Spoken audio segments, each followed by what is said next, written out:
Good day, fellow South Africans and citizens of the world.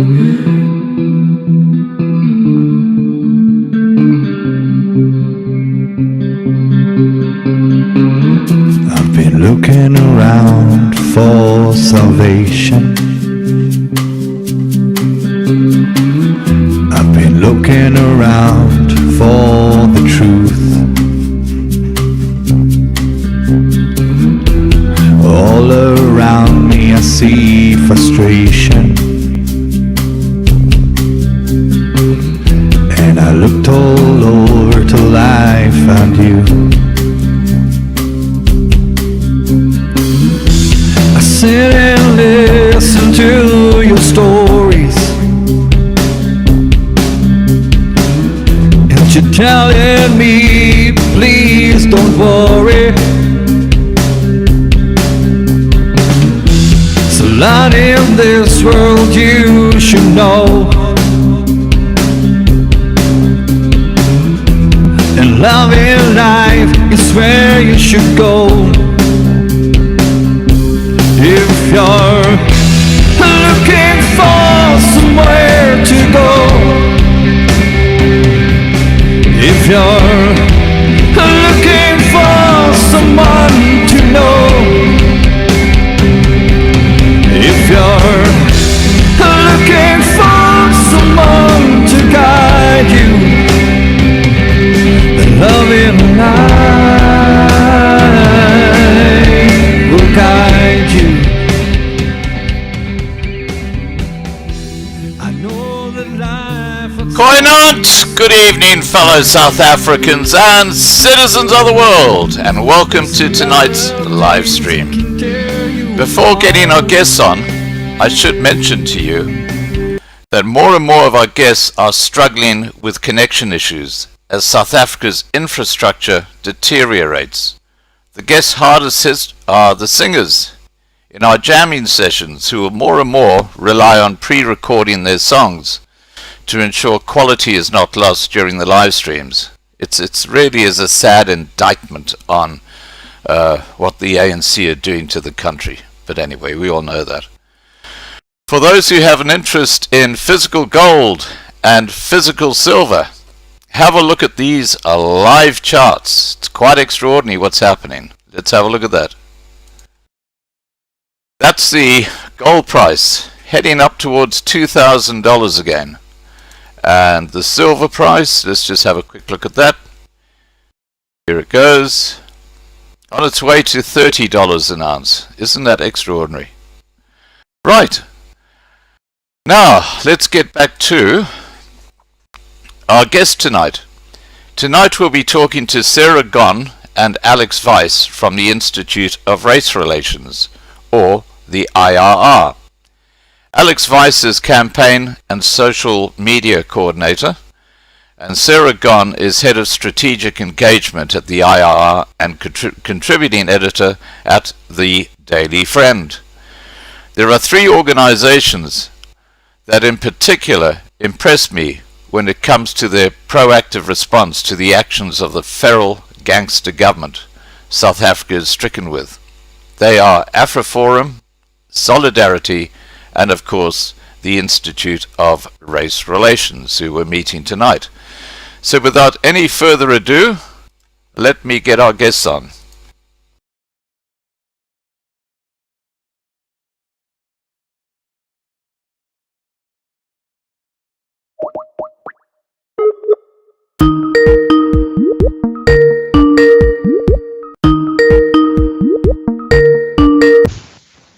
Hi Alex. Hi Scott, how you doing? Excellent, mate. Love your backdrop. You're obviously using the new feature on Skype. Yeah, that's my duty as a young member of the organization to know how these features work. The first time I came across that was about a week ago, and I'll tell you a story. What happened? It was an Ari from Go Purple, which is a charitable organization, and it was 9 o'clock at night, and she appeared to be sitting in this room where it looked like it was midday. And of course, Oh, wow. I said to her, not knowing that she'd use this feature, I said to her, I said, Inari, where are you? You can't be in Johannesburg. I mean, I'm looking at the windows behind you. I can see other buildings, and it's midday. And she had a good chuckle. Very good. Yeah, when colleagues walk into meetings and they on a beach, one Yeah. has to be curious. Let me get Sarah gone on. Here we go. Sure.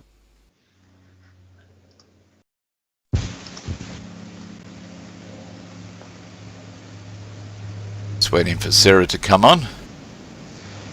And Hello? while we're waiting, do you just want to say hi to everybody? We've got well over 100. We got close to 200 people watching at the moment. Sure. Yeah. Yeah. Good evening to all your viewers. I hope I can provide some entertainment for the next little hour, worthy of this channel's esteem. Yeah, Well, it's a pleasure to be here. We got some really serious issues to discuss tonight as well. I think Sarah's on, but I can't see her camera. Sarah, are you there? I am here. Hi. Sorry, I'm just fiddling with my camera. That's okay. I don't know if let me just get rid of the light from. It's actually behind me. Sorry. Now, while you're doing that, shift I'll my- just confirm. Alex, you're the campaign social media coordinator at the IRR. Is that correct? Yeah, that is correct. And So- Sarah, you're head of strategic engagement at the IRR and contributing editor at the Daily Friend. Yep. Okay, Indeed. fantastic. Well, while we're just waiting for Sarah to get her camera working, one of the important aspects of the IRR is research. And tell us how that actually works, Alex. I mean, how do you actually pick a subject, and how do you actually go about doing your research? Yeah, so Sara can definitely elaborate a lot more on this. But essentially, from a campaign's perspective, we identify issues that are in the public domain, and often we ground it in sort of scenario planning as well. So we look ahead. We use the research that we've had over the 90 years that the hour has been around. And see where the threats are, I guess you could put it like that, based off the sort of the values that the organization holds. And so as an example, when the lockdown happened, we produced a report and we said, okay, well, these are the sort of issues that we see are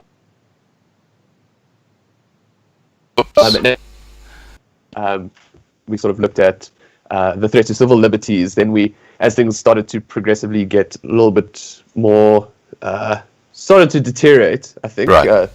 In a sense, we sort of looked at, okay, well, what policies can we look at that can aid the lifting of the lockdown? Then we produced a report on that.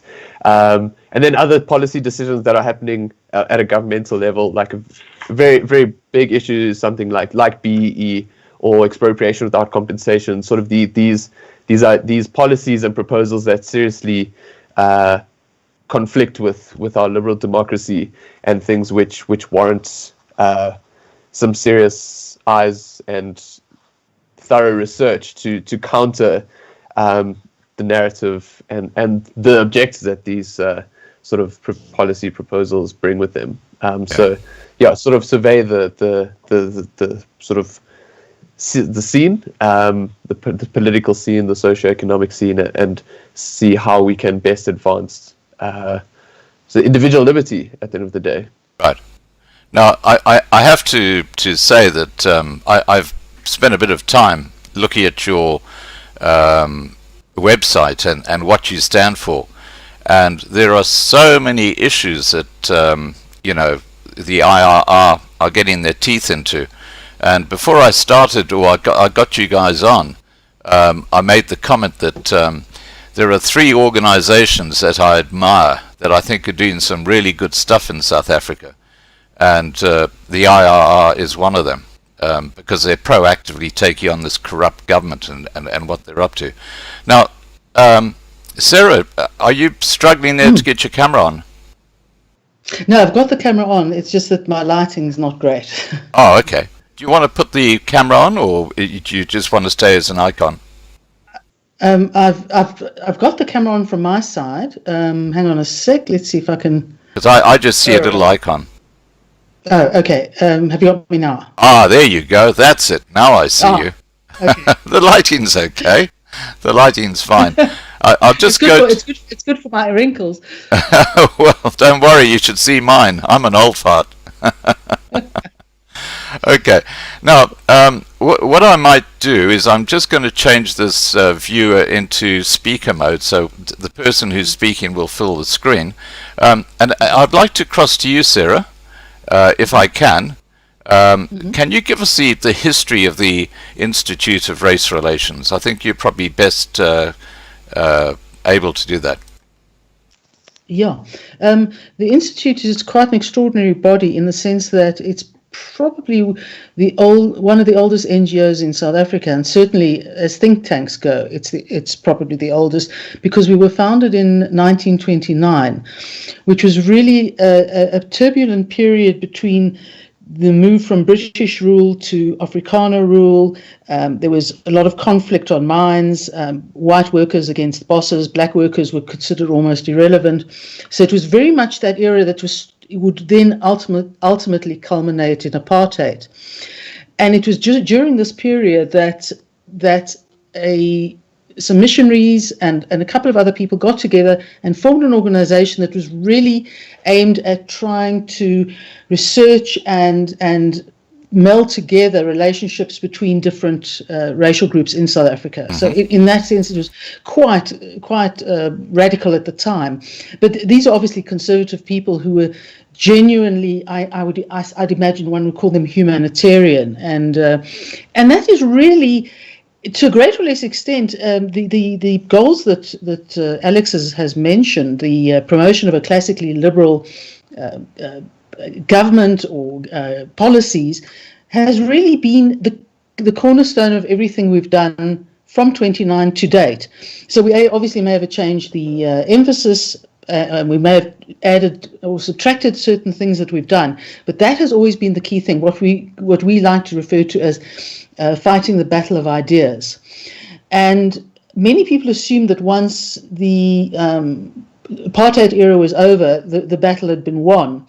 But the problem, of course, was that we were dealing with an ANC that got into power with very much a socialist Marxist agenda. And that's what it's been pursuing, and that's what we've been trying to fight back against. One of Helen Suzman, who's probably one of the best known South Africans. She's actually part of the IRR now. She was the president of the IRR from 91 to 93. Right. And we've had some, really, really impressive and extraordinary people over the decades. So that's our history. That's where we come from. And as I say, we have a modern take on things. We have really going into social media in a big way. But other than that, the bedrock is our classically liberal philosophy. Right. Now, I want to take up one of your talking points on your website, or what you stand for, and that is the rule of law. Now, what's happening right now in South Africa with this ANC government? I mean, we have that classic case where two of Ace Magashula's sons they became tenderpreneurs by getting tenders in the Free State. Now, clearly, that is against the ethical standards of being in government, and surely it's a breach of the law that you have family getting these sort of tenders. Now, Ace Magashula, in the last couple of days, has been suggesting that he's done absolutely nothing wrong, and family can certainly go and get tenders if they want to. What's the IRR's view on that? Well, twofold. One is no, they can't, particularly if they're not best suited to perform the function for which the tender is served. And the second is that there are a range of laws I can't offhand list them, but there are a range of laws that actually prohibit. Well, they don't outlaw, but they prohibit the issuing of doing business with the family and members of government based on the fact that there's an ethical basis to these rules, and they're all that the terrible thing is we have a lot of laws that on paper do the right thing, but when you have a very dominant ruling party, it becomes you have to fight for every single right that you have. So in other words, if the party as the dominant entity is disobeying the rules, or its family is disobeying the rules, you've got to then tackle them legally. So there is a huge amount one would have to do to try and get them to account, since they essentially have become a looting machine on behalf of the National Democratic Revolution, but it's really about the ANC grabbing control of all aspects of society and earning off it.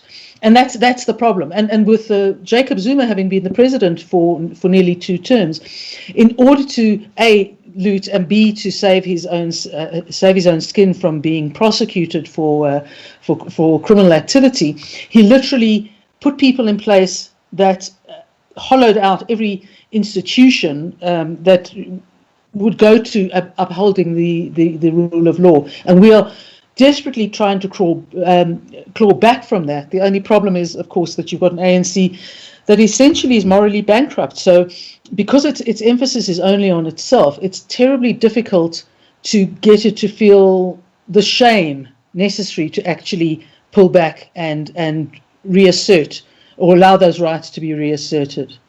Right. Well, I think that if somehow one of those senior members of parliament could be actually brought before the courts and made to give evidence, I have no doubt that they would dob in the rest of the party, because they would be then saving their own skin. That's the problem. They just don't seem to be able to get that one person into the courts. We see one of the problems, and this is again the genius of Jacob Zuma, is all the institutions he hollowed out the National Prosecuting Authority. Yes. And to try and improve and reinvigorate that is a huge task. First of all, you've got a number of prosecutors who are still operate as if they were under the old regime, who, frankly, we think they should be got rid of.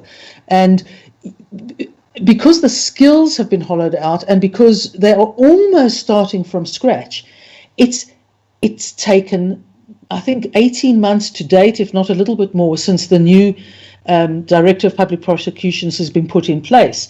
And clearly, if we do agree that if you can get a big player to be charged and successfully prosecuted, the House of Cards will probably start to collapse, because everybody's got something on everybody else. Yeah. So at the end, they'd all be flattened by what each one has on the other. And that psychologically, for South Africans, that would be hugely meaningful. But we still wait. Right. So you don't see that happening in the near future? To be honest, we don't know, in the sense we actually don't know to what extent the National Prosecuting Authority has got cases that are near ready to get taken to court. So it's a little bit mysterious, but there is a lot of pressure on the director and her team to actually start to show results. Yeah, but there seems to be an awful lot of dockets that go missing. Oh yes, no, that's all part of the sort of hollowing out process. Is you corrupt policemen, you corrupt prosecutors, even magistrates in some cases. But you don't usually have to go as far as the magistrates or the judges, because the work is undone before anyone even gets there. And there is literally, I mean, he attacked every element of the justice system. Right. So we're really starting from scratch with a party that not really that keen, but must be seen to be doing it. Right. I was really interested by the comment by Rhino De Beer from Liberty Fighters Network, who said when he put in his application regarding the regulations and the lockdown, which was successful, against the ANC. He made the point that he was very, very lucky with the judge that he got, because clearly, the judicial system has become horribly compromised. Yeah. No, look, it's not entirely a lost cause yet, but you have a problem with certainly have a problem with a lot of judges who lack the necessary legal and life experience to really tackle their positions and to make those tough decisions. So that's the one problem, and that's because of the process of the process of reform, where you try and put increasing numbers of black judges into the system, and then you also have the judges who are so sort of overawed by the top politics behind them. They're not. They may or may not actually be corrupted by it, but they will make appallingly bad, illogical judgments based on the fact that they do not want to go against the mighty political machine. Right. So yes, it can very much be a matter of luck, and we've got some very, very good judges, but it's not a reliable enough system anymore. Right. Now, I was astounded when I saw a video of the panel that selects advocates who then go up to become judges and whatever. And the person who headed that panel was Julius Malema. I mean, that's extraordinary. Yeah. Well, you see, the thing is that all those sorts of committees are comprised of members of Parliament from the different parties, but in proportion to their numbers. And it doesn't. So, although the economic freedom fighters may not have more than one or two people on that committee, it doesn't necessarily mean the chairmanship will be in the hands of the ANC. And so that is not that is not a surprise from our point of view. But that's not actually as big a problem as the fact that the committee itself is heavily weighted in the ANC's favour, and that has proved to be a real problem. It's definitely affected the quality of some of the appointments. There's no doubt. Yeah. Well, just talking about these committees, with the so-called investigation into the ANC over this 500 billion rand that was put aside for the coronavirus issue, all those PPEs that were given to mates and stuff like that. And Ramaphosa saying, "Don't worry, we've got this one under control. We're going to make sure that anything was corrupt, we'll expose it." And then the committee investigating that does not include any other political party. It's just senior members of the ANC. I mean, what are they on? Surely they can see that people realize that's a load of crap. Well, you see, that the problem is, I actually think the ANC is very slow on the uptake. In other words, I think the corruption of the coronavirus contract has been the last straw. It's disillusioned probably almost every ordinary South African. And so whereas many South Africans, including ourselves, have been critical of the government for a long time, it was like a bridge too far. This was absolutely the most immoral thing they could do, is just carry on their corruption, which is how they do business, into the COVID the PPE area. And I don't think the government, or the ANC in particular, has any sense of just how much and how broadly the South African public no longer trust them. So they'll blithely go along and put this committee together, which is really essentially part of the National Command Council, which has been running the lockdown, and thinks that we are remotely convinced or care what they come up with, because we don't believe that, for the reasons you've given, that we're going to get anything valuable out of it. Right. Now, I just want to say, Alex, I haven't forgotten you. Just following a theme here that we're just going through. So when we talk about credibility, what I've noticed in my contact with people by email and the information I'm getting is that, as you said, the wider African population are now starting to wake up to the fact that they are in this precarious position, not because of apartheid, but because of the ANC government. I think that's a realization that's starting to come home to roost. I think it's actually a little bit ahead of that, in that I think there's been a lot of disillusion over the last 5 or 6 years. But I think what's happening is a case of, trying to sort of give them the benefit of the doubt. And then two things have happened. With COVID, the disaster on the economy has been paramount. I mean, it's absolutely affected everyone at every level to the negative. And then you've got the information that part of the destruction is caused by the fact that corrupt practices were used to siphon away this much needed material from the health sector. And it's almost like this is it. They've it's a defining we've moment. had it. I mean, if you interviewed almost anyone in the street now, they would say they do not trust. And Cyril Ramaphosa's reputation has been dented, despite having a much higher level of credibility than the ANC. It's now gone. Right. Now, what I'd like to do now is turn my attention back to the IRR for a second. And I'm not sure whether this is a question for you, Sara, or for Alex, but I'll tell you what the question is.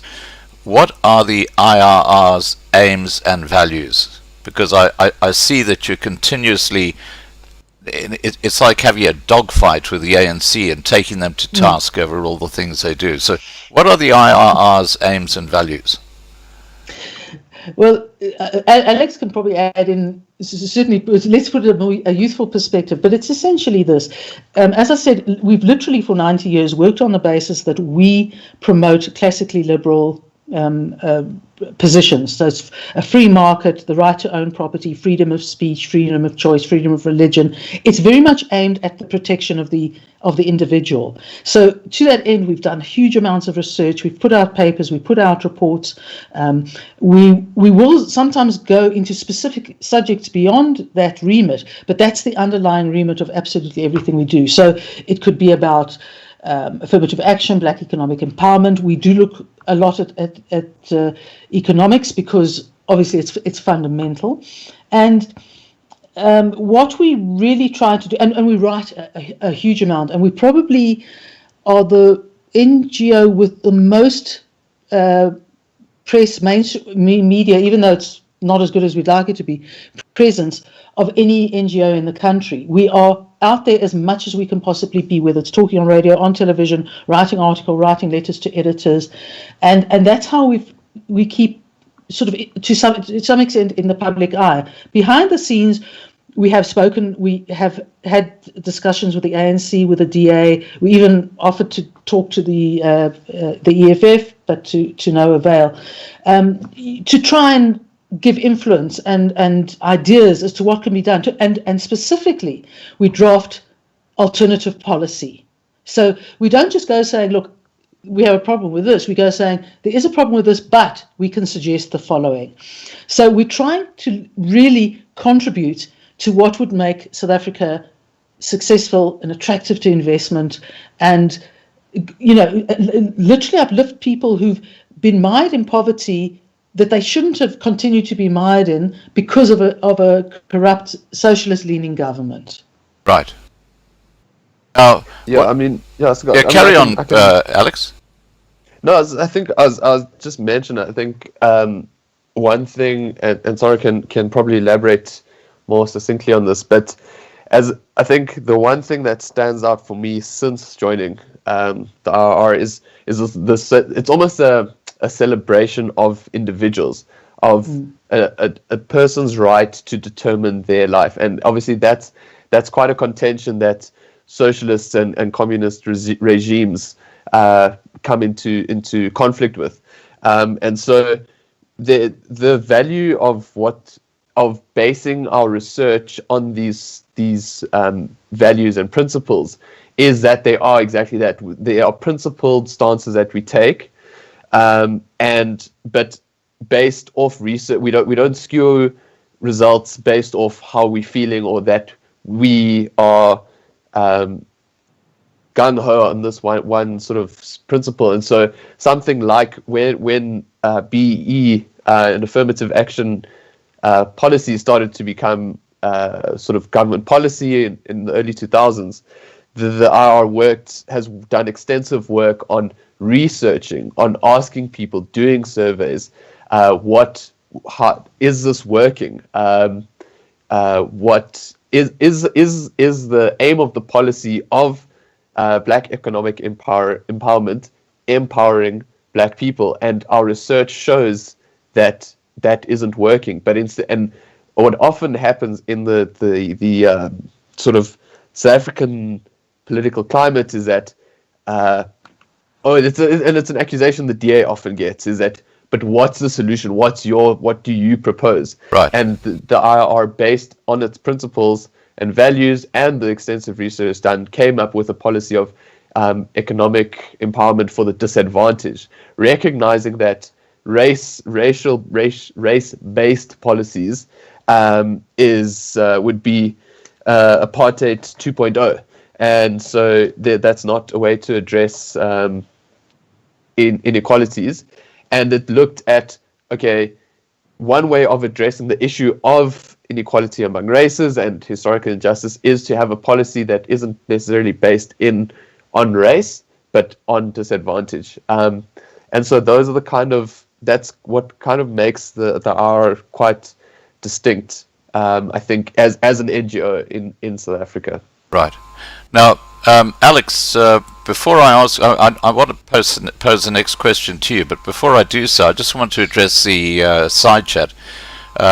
Thanks, guys, for joining us tonight. We've got about 200 people watching right now. And please, if you've got questions for Sara or for Alex, please just post them in the side chat, and I'll put to them later in the live stream.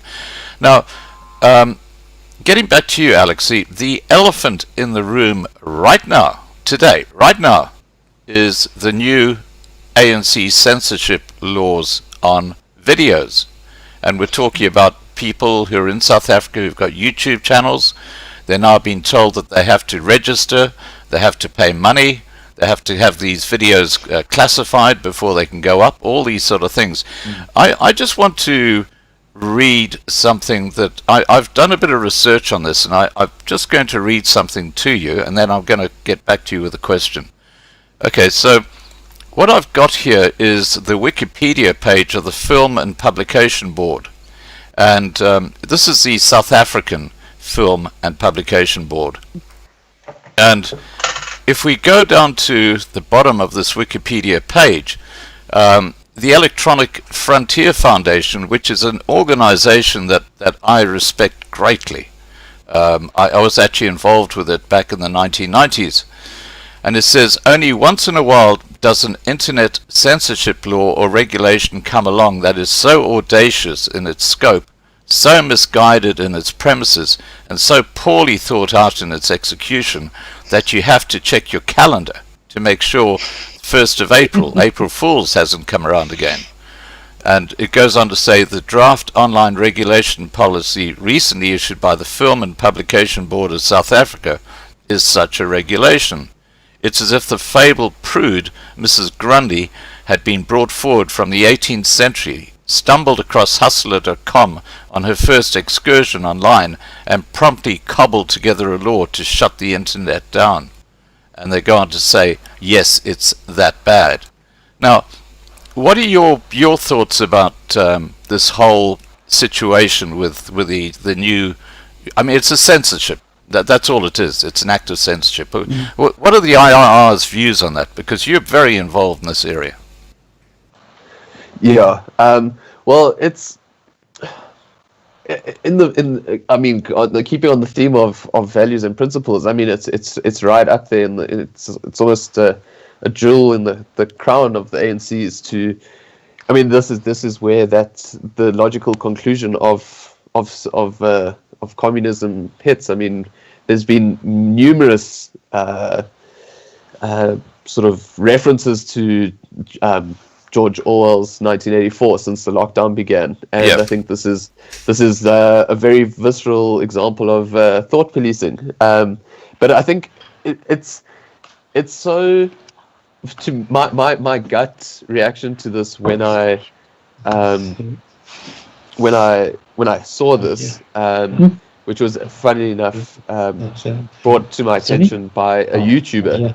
I don't unplug it. So, and it's very blatant. I think in the same way how we were discussing earlier about Ace Makashule's sort of the blatantness of his COVID-19 corruption and his son buying a 2.5 million rand vehicle with the money, this is just a very blatant attempt of the ANC wanting to control communication and the individual's ability to freedom of speech. So it's a massive indictment, I think, on the ANC. But it's almost, you almost have to pinch yourself when you see this kind of thing, that it because it is so untenable and so ridiculous that it's almost too good to be true. And I think it should be a massive red flag to anyone who sits on the fence, at least, about the current regime's commitment to our people, as Cyril Ramaphosa likes to often say. I think this is something that freedom of speech is so vital in a liberal democracy, and I think this is the quote that you brought up before, I think, sums it up wholeheartedly. I'm sure Sara could elaborate a lot more from a sort of more principled perspective. Sara, would you like to comment on this censorship law? Yeah, I mean, Alex has largely nailed it, but let's put it this way. When a couple of my colleagues and I had a chat, we do sort of daily podcasts, and this came up. My colleagues burst out laughing because it's not only extreme and wide-ranging. Because it's extreme and wide-ranging, the ANC is probably the last political party on earth who could actually apply it.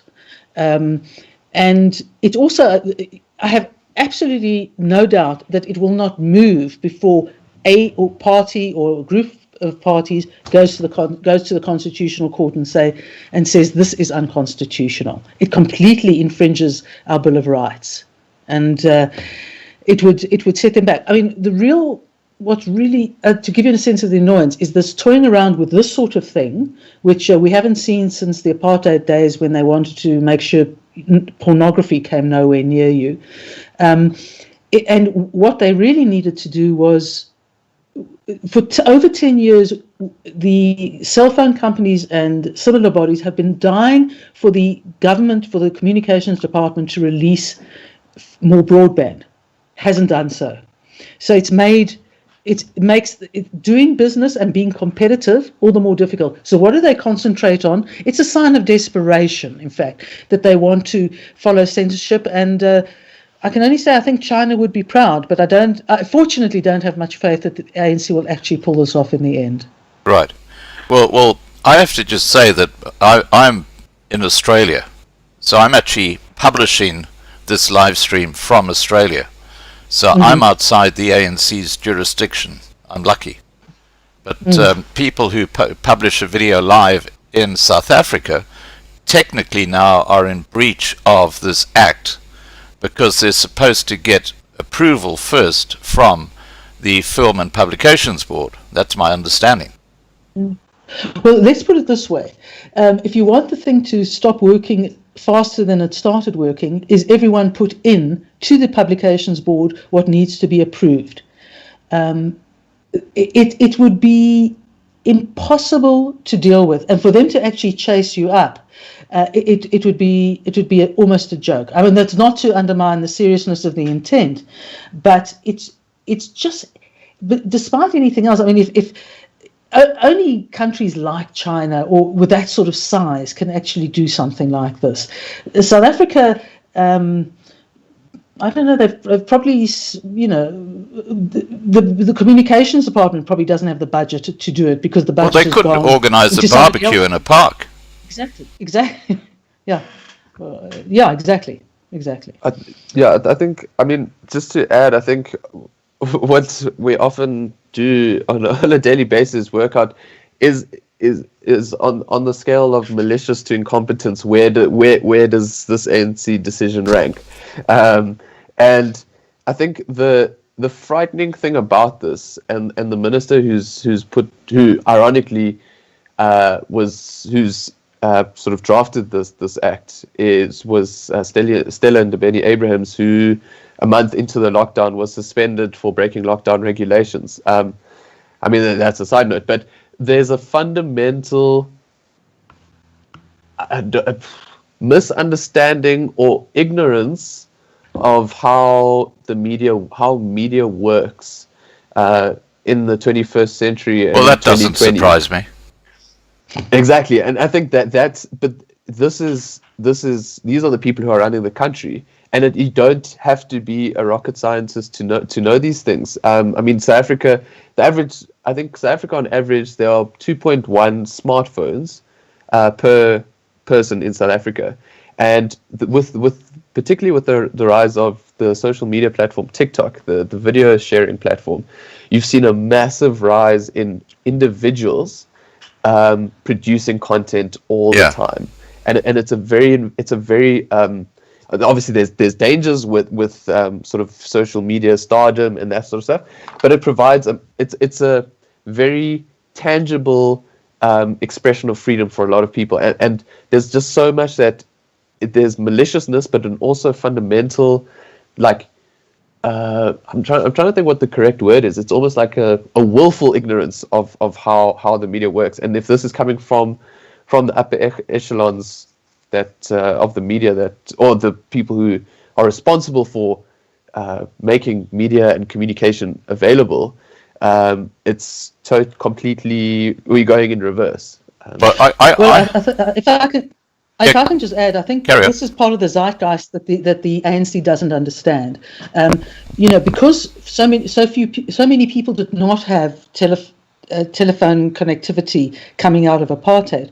When cellular telephony came up and went into the democracy with us, it burst onto the scene. It almost didn't matter how poor people were. People would do without cigarettes or alcohol to ensure that they had cell phones and airtime so that they could communicate with each other, particularly over distance. So the South Africans have just sort of gone with the flow, and that's why the percentage of cell phone possession is so high. And I honestly don't think the government realizes the extent to which that freedom to speak, has taken hold in South African society. It's not just a sort of upper middle class thing or a white thing or whatever it is. It is a South African thing. And I think, again, the ANC is behind the curve. I have a more sinister suggestion. And I think you nailed it, Sarah, when you said Zuma was very, very ingenious when he nobbled the National Prosecuting Authority, because that was the organization that could have actually brought him to book. And when I look at this, what they're doing here, basically it's intimidation.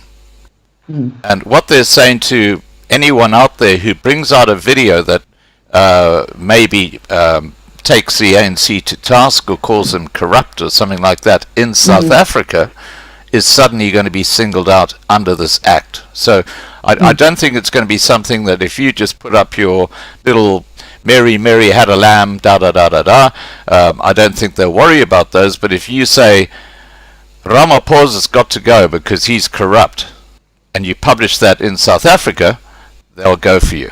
I think that's what's behind this. I think that was what's behind it when it started to be formulated. But I think the funny thing is, and this has particularly been exacerbated by the epidemic, is if they wanted to shut down anyone who's criticizing the president, and I'm sure they'd love to do that, their friends in Zimbabwe do the same thing, they probably have to shut down the communications of 58 million people, because there's literally been a hashtag Futsek, is it Ramaphosa? Futsek the ANC, which means go to hell. And this is a sea change. I mean, this is people are actually. Alex will know more than me because he's sort of social media savvy, but I have seen no one now defending the ANC, no ordinary citizenry defending the ANC, and that's never happened before.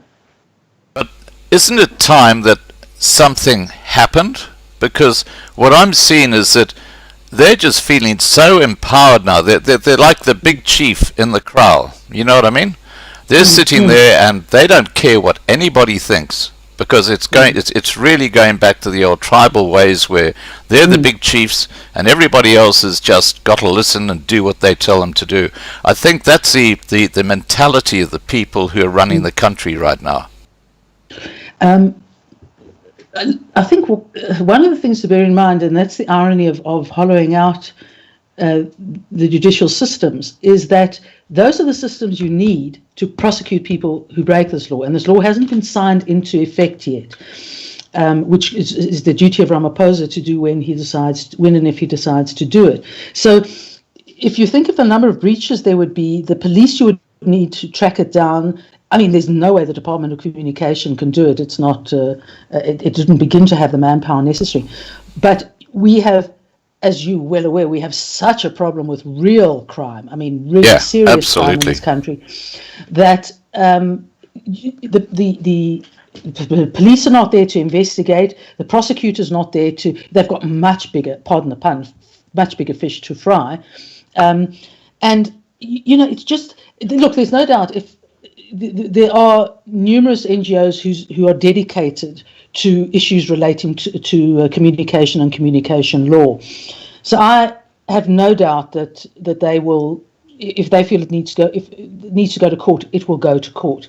But just to come back on a sort of slightly unrelated, when you mentioned Jacob Zuma again, the irony could be that he will be the first big name to actually be prosecuted, because his case that he managed to avoid for the last 15 odd years is it's in court. He's been charged. He did not get the case withdrawn despite trying to apply to the Superior Court to do so. So he actually has to end up in court literally in the less than a year, in the next few months. And so despite spending his entire life of the last 15 years trying to avoid prosecution and destroying our institutions as a result, he may actually be the first really big person to suffer the effects of an improving system and situation. Yeah. So it's look, South African, the NGO sector is bolshy, and it's not afraid to take on what needs to be done. One of our big frustrations is that big business is very timid. Yeah. Now, I'm just talking about Zuma. I was absolutely delighted when I saw that Hanekom in that defamation trial won. And Zuma's little limp Twitter response where he says, I guess I have to do this because the court says I must. It wasn't like he was actually apologizing. It was just, it was like, I'm going to follow what the court says. But getting back to this censorship law, I understood that Ramaphosa had actually signed it into law last weekend. Excuse me. Sorry, excuse me. I just choked on what I'm drinking. I hadn't thought so, but it may well be, but it still can be open to constitutional court challenge. It's not. It doesn't put an end to it. And this is something the government does quite often. Is it gives you, for example, it gives you the opportunity to comment on a bill. But they've got, I think, till this weekend to comment, and then it's closed. Yeah.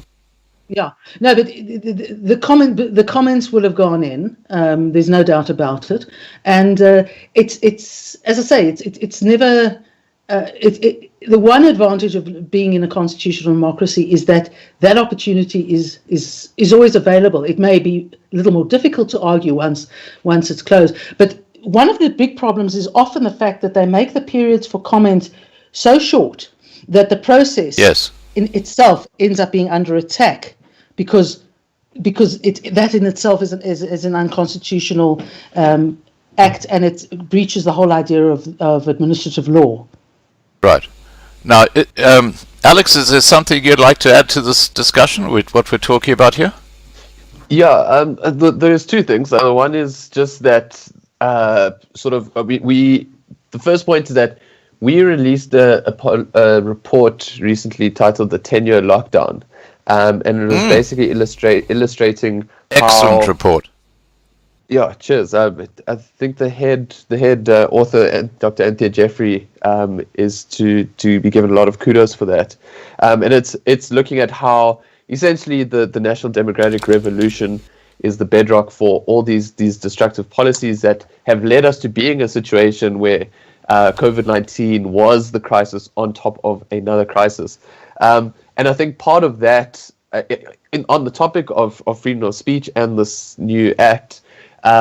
Is to sort of go back all the way to, I think it was 2013, when Jacob Zuma wanted to pass what became known as the secrecy bill, regulating the classification of state information, essentially trying to keep information away from journalists that could be not in the favor of corrupt politicians. So I think I think that's an important thing to bear in mind. Is this is a manifestation of something that's been going on and it's very much in kilter with what the ANC has been doing for the last few years. And I think so. Then the second thing I just as a last comment was, Sara mentioned the aspect of our democracy that there is the opportunity to comment, and this is something that we don't take for granted. It's something that the IRR itself uses quite effectively, and we have done this year, where the period for comments on, I think, the amendment to Section 25 for expropriation without compensation was essentially over the December holidays in South Africa at 2019. And we led quite a vocal campaign against this amendment, punting for the expropriation of land without compensation, right, and all that goes with it, which a lot of our colleagues have written about. Right. And our submission to Parliament had almost 250,000 signatories to it, and so. As an NGO working in the space, understanding the socio-political climate, we campaigned on this issue. We explained it to 250,000 South Africans, bought into the idea that, hey, this is not a good thing. We submitted our proposal, and the period for comments was extended by a month. And so the IRR, at least in a sense, sits at quite an interesting junction between the citizens and the government. So at least there are still aspects of our democracy that people can use, and I think the IRR itself could also do more to get people to understand what tools they do have to essentially to fight back. Right. Now, I've actually got a copy of that report that you referred to on my GritQuiz.com website, and I'm going to put the link into the side chat so people can actually download it right now. There it is. It's gritquiz.com/IRR.pdf, and it is a really excellent report. And I notice that the cover design is by Alex Weiss.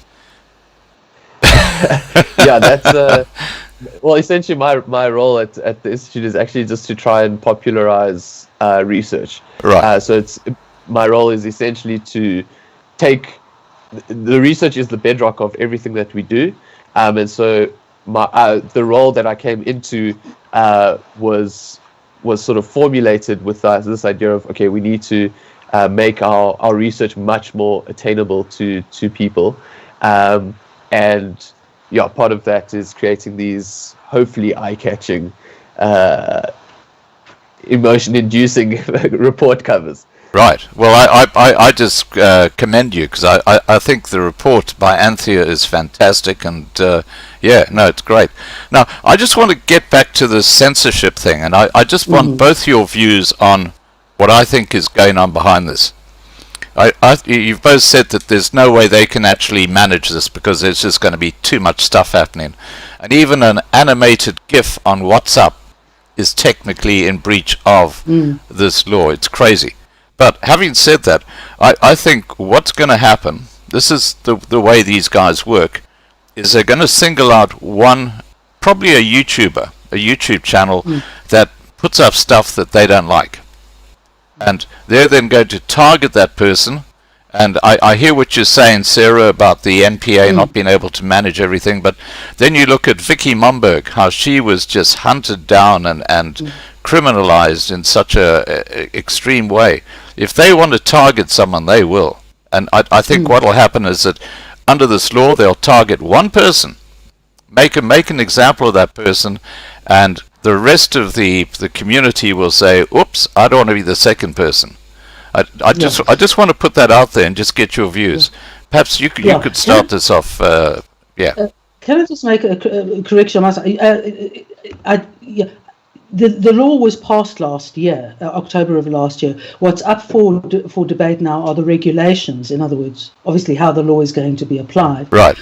So that's what's open. That's where we are. For comment. Yeah.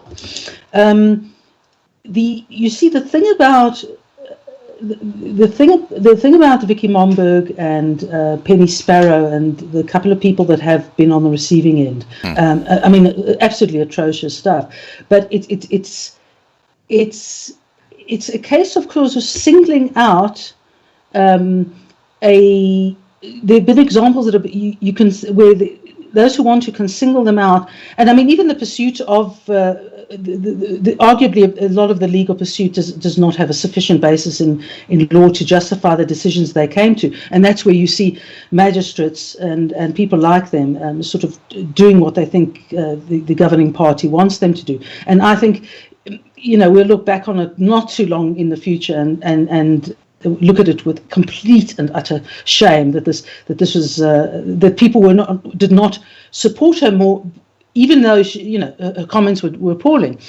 The thing is with this is that what they're essentially saying is just what they essentially want to say. You're correct. Is that any criticism of any kind, it doesn't have to be racial, would warrant taking to court. And again, here is where I see the problem on the constitutional side, because the Constitution prohibits certain things on certain grounds like race and religion and gender, but unless it fits that category, it would be very, very difficult to do so. And then there's also a sort of, to some extent, a little bit of a tradition among civil society in South Africa, and that is, if there's something really untenable that the government may want to do in terms of law, there are organizations who will often defend that one person, provide them with a completely solid legal support, which they would not normally be able to obviously provide for themselves.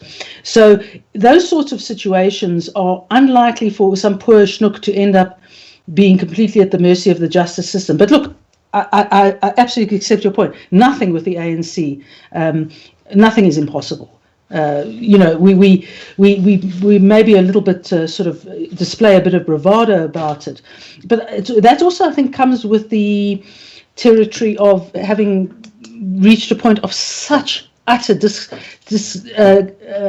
contempt and distrust of our government that perhaps you're a little over optimistic that they won't be able to pull this off. But I'll go with the optimism on this side, and I'm not by nature an optimistic person. Right. Now, Alex, what are your views on the suggestion that once this goes through, they'll probably target someone to make an example of them? I think the idea has merit. I wouldn't put it beyond the ANC, but I think what the ANC underestimates is that it's a comment our esteemed colleague Big Daddy Liberty Sihle Ngobese actually made yesterday, and he made a good point that the ANC is very condescending, and I don't think this is something that South Africans would let slide. I think people understand people understand what's at stake with something like that, and there's I think and this sort of comes back to my earlier point about the ANC, or the ANC not really understanding how 21st century media works, how social media works, the dynamics of it. There's, I think, in a society like ours, where you've got a very, well, obviously quite severe inequality, but you've also got an entire informal economy where people do things for themselves. It's got a sort of a whole life on its own, and there's something very aspirational about social media. There's a sense of identity that you can get, and sort of pride. And I think it's almost like the ANC is digging a hole, in a sense, and fostering that need for people to get affirmation, to get admiration from their community and their digital communities. Right. And I think once people start to see that the ANC is doing these kind of things, there will be a backlash across the board. And I think the principle is simply enough to understand that a lot. I mean, as an example, I think if they were to sort of hang someone out to dry, and use somebody as an example, a YouTuber. I mean, there was a group of they call themselves concerned citizens. I know some of them personally, but who challenged the legality of the lockdown and of the National Coronavirus Command Council. And they did a bunch of crowdfunding to take their case of the legality of the NCCC. I think I used enough C's there. The NCCC, they took them to the Western Cape High Court, and they crowdfunded money within a couple of days. They had more than enough money for litigation, and I think particularly now with the sort of I think a lot of people. I was been warning people for years about the sort of the constitutional attacks that are going on and the infringement on individuals' rights, and I think now is a very vivid illustration of that, and I think a lot of people are seeing clearly what is going on. And so with the state of the economy, with the rising unemployment, people are not in the mood to just roll over and accept something like that. Right. Can I just add a couple of points to what Alex has said? The first thing is that the point about the sort of the level of esteem they have in having the connectivity, but also the fact that informal traders, as much as anyone else, and we rely hugely on the informal economy, those phones are a business tool. So if anything is done that may prohibit, even if it doesn't affect them directly immediately, anything that may prohibit their ability to do business would be looked at askance. And that also ties into the fact that because of the strictures of apartheid, when South Africa became a democracy, the ability to say anything, South Africans exploded out of the closet, if I can put it that way. Talk radio became highly critical. People praised as well, but highly critical. People were comfortable and have become comfortable in being able to criticize their leaders, and sometimes very, very vociferously, as has our mainstream and digital media. So it's almost like, as I said, it's like the one thing that would break the camel's back. Is to deprive people of that right, because lack of freedom of speech was so fundamental to the apartheid era. Right. It's interesting, in the side chat, Bruce Basters has said ANC is going to ban anyone calling Ramaphosa a hippo. Now, on this channel we refer to Ramaphosa as hippo eyes. And more recently, we talk about him wallowing in the swamp. Apologies to Donald Trump, but it's interesting that, and this is a very important issue because I've just started a series of a documentary that was put together about my court case back in 1999-2000, where the Queensland government took me to court for publishing something on the internet which they saw as illegal, and that was actually exposing one of their own. And in the court case, the key argument that the government had was that publication happens not in the country where the server is, where the video or the information appears. Publication is made when you press that send key and it goes to that server, wherever it might be in the world. So the jurisdiction over publishing is where that person is who's actually publishing the material, not where the server is that actually captures the material, if I can put it that way. So because I'm in Australia, I'm outside the jurisdiction of South Africa. And not only that, people that I talk to, like I'm talking to Alex and Sara here, I am publishing outside South Africa. So we are not beholden to the laws of South Africa, because publication is happening outside South Africa. Now, if they're not happy with something that one of my guests says, from a legal perspective, that's a different issue. But the actual publication is outside the country, so there's no jurisdiction that the South African government and their censorship laws have over this channel.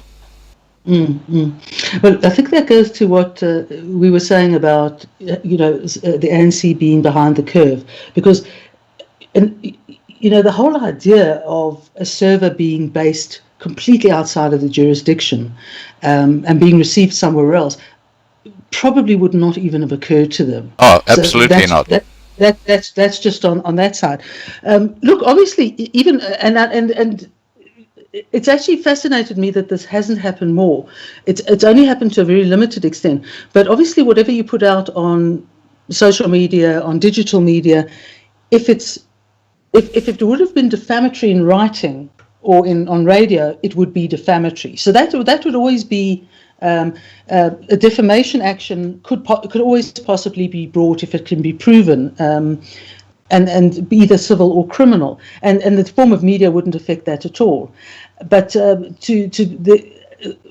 fortunately, we have no law against insulting the president, and frankly, there's been so much insult of so many of our parliamentarians, and justifiably so.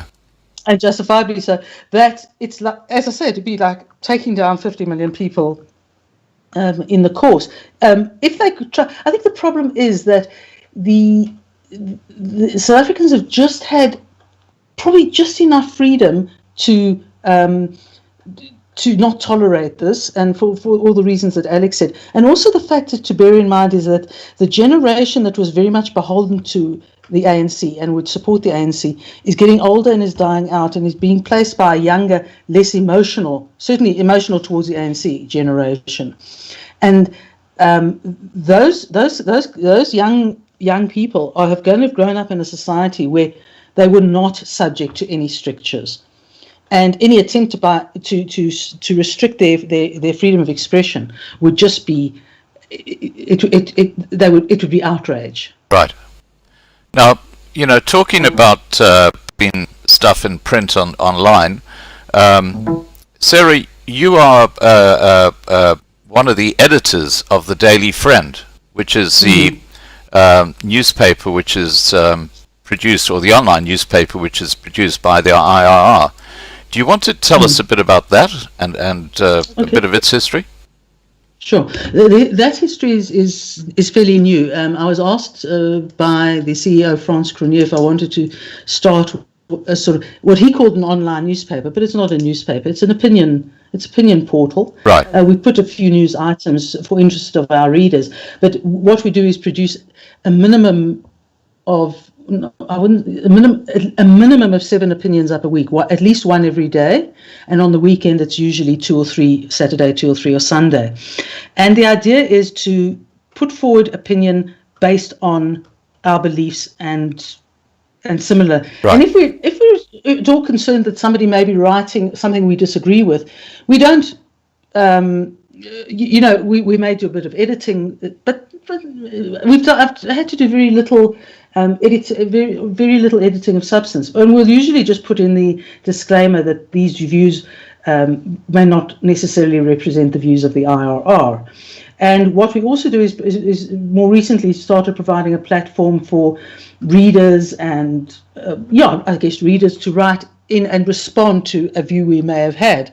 And one of the favourite views that hasn't yet had a great deal of response to, because I think people are, it's just so polarising, has been climate change. But because some of our guys take a particular view on it, if someone else wanted to write in with an opposite view, they could do so. The thing we have to check for is things like defamation. Is somebody saying something that is possibly really legally defamatory? But if we're not concerned that it is, and which ANC person would be bold enough to say that the president is not a hippo or whatever it is, and because they've been called everything by everyone, so that's to some extent insulates you. But that's really all we do. Otherwise, we just make sure that if we express a fact, it is a fact. We know it's a fact. Otherwise we make it clear that it's our opinion, and you can't hold us to facts that we opine. We don't put forward. Everything is fact driven. Right. So, do you actually edit the articles that people put to you? I used to. We have an editor. And his deputy who do it. It's usually grammar and punctuation, in fact. Right. And just to make sure things are understandable. If something's not comprehensible, we may adjust the way it's written, and that's really almost everything. It's usually if something's not put in, it's usually because it's incredibly badly written. Because controversy is fine. I mean, it's an opportunity to comment further. I do some of the practical stuff. I put out an email shot every day of sort of reminding people of what they can read for the day and what's in there, and just to remind them that it is there. And I will be part of discussions on sort of the more fundamental issues, but they are less and less at the moment because it's running smoothly. And one of the areas, for example, is we'll get a cartoon and we'll discuss it on our WhatsApp group and say, well, do we understand this thing? Is it a bit too much? Is it a bit naff? And we may ultimately tell our cartoonists to go back to the drawing board. But it's more a question of style and communicating the message than how well it's done, rather than what it is that is done. Right. Now, I've just shown an image of your web page to the viewers, and just for the viewers, your website address is dailyfriend.co.za. That's dailyfriend.co.za, and Daily Friend is one word. Right. Okay. Now, Alex, you there? Yes, Scott. Yes, I'm here. Let's talk about social media for a while, because I mean this is obviously your area of expertise. How is social media changing, and how are you adopting social media to communicate research to the wider audience? Sure. Yeah. So essentially, like I said, our research papers is ultimately the bedrock of what we do. But I mean, the Daily Friend, in conjunction with the IRR, are two platforms that we have to use. So the Daily Friend is a way of getting ideas into the ecosystem of online media. So whilst we do send our press releases and we submit articles in an IR capacity to media houses, some of them get rejected, as is the case anywhere. But the idea is to at least provide people with these ideas, and the people who are writing the opinion pieces invariably are the people working on these reports, and the people who are engaging with the data and the everything that goes with that. And so the Daily Friend in itself is one way of getting it out there. And then obviously we use a multitude of social media channels, Facebook, Twitter, And those, on a very surface level, we use to promote those articles, to promote our reports, to promote those kind of things, those sort of publications. And then, we've started using YouTube this year quite a lot more effectively with our press briefings. We've been broadcasting press briefings onto YouTube. Now we simulcast them on YouTube and Facebook. And so that's one way of doing it, and that's been quite a successful sort of expansion of ideas, making it quite accessible to people. Everything we produce is generally free to access in any case. So from certain videos, from press briefings which we broadcast, we then part of my job is to then take those sort of longer form stuff and identify useful clips that I think resonate with people and are most useful, most insightful, and then share those across, be it Instagram, Facebook, and Twitter. And the advantage of something like Twitter is there's a very limited time window that you're permitted with videos, so it's really about finding the most punchy information. And then we've also got, it's very, very multimedia oriented. We recently put out a documentary, which I worked with a small team, which was very insightful and quite heart wrenching. But that, again, putting that on Facebook, on YouTube, Right. and then obviously we there creating the documentary, we interviewing the people on the ground, and then part of, like, as an example from this most recent project, is then going through the sort of transcript and seeing where what's been said correlates with either data that we've sourced or research that we've produced, and then as an example to create a sort of a photograph or screenshot and create an e-card out of that, tweet that out with sort of supplemental research stats or something like that. So there's a lot of ways to to do this. The Daily Friend also has a WhatsApp service that anyone can subscribe to, and so it's sort of looking again like with coming back to how the ANC might misunderstand 21st century communication, is something like the Daily Friend is, okay, so we've refined a research paper into an opinion piece, which a certain demographic might read. And then we've looked at how do we communicate, how do we get the information to people beyond it just being on the internet. And so whereas maybe not so long as 10 to 15 years ago, I mean, I certainly remember as a kid going and fetching the newspaper at the bottom of the driveway, is now in the form of a WhatsApp message delivered to your phone at 9 a.m. So these are the kind of tools that we've been using to try and provide people with some of the ideas and that we grapple with. Right. Now with all these platforms, I mean, we've got, as you mentioned, WhatsApp, we've got Twitter, we've got YouTube, we've got Facebook, and of course you got the Daily Friend. Which one do you find to be the most powerful by way of actually getting information back? And one of the things that I think is completely failing are all these petitions. I don't think anyone takes any notice of them, because you get 100,000 people who put a digital tick on a petition. It goes to the government and it goes nowhere. I just don't see that being effective. What do you think is the most effective way of actually getting the government to get off their big fat asses, and B, what is the best way for you to reach out to through one of these platforms? Which is the most effective? Sure, yeah, those are very, very good questions. I think what social media allows us to do is to reach an audience far greater than we otherwise would have. Sure. And so we can run our campaigns through Facebook.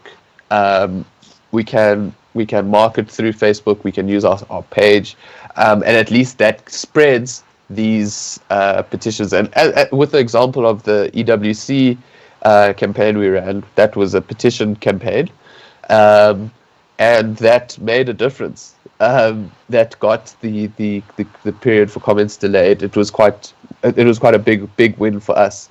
And so, but that's the challenge, is trying to communicate to people that these, because we often get accused of, why aren't you going to court? Why aren't you challenging them legally? And these are the tools that we use. So social media allows us to reach a broader audience. And I think we can't really use the platforms to spook government. They're not going to take any notice of that. But what we can do, and one of our Sihle Ngubese I believe has been on your show before, and his sort of activism, he does fantastic work. He's got a huge reach on Facebook, and particularly is about getting the ideas out there. The slogan of the organization is the power of ideas, and so we just need to get people thinking about these ways, sort of doing a bit of myth busting, providing some logic and rationality to debates, and so that's for us where social media can be of value. So I think the sort of the example of the EWC case is a good sort of manifestation of how we can use social media to get government to take notice, but it's also to just to, like I said, just to get the ideas out there, in a sense that somebody, to make the distinction with something like land expropriation, to say this is something that is not going to, it's going to do more harm than good. And if we can get people to understand that, then when they hear someone like the president, Cyril Ramaphosa, standing up and saying we are addressing inequalities, we are going to address past historic injustices, it's that if somebody has come across a Big Daddy Liberty YouTube video or a vlog, which I don't even think certain members of our organization know what a vlog is, but those sorts of things, those ideas are packaged in a way that resonate with people, and when they next see the slogan EWC, or if they see a video about why BEE is a bad thing, then hopefully we can create an environment where people can make more sort of holistically informed decisions, and ultimately that's what we try to do. Right. I don't know if I've answered either or both of your questions. Okay, so your feeling are the petitions, do they work or don't they work? No, I think they do, but that's not enough. So that's it is.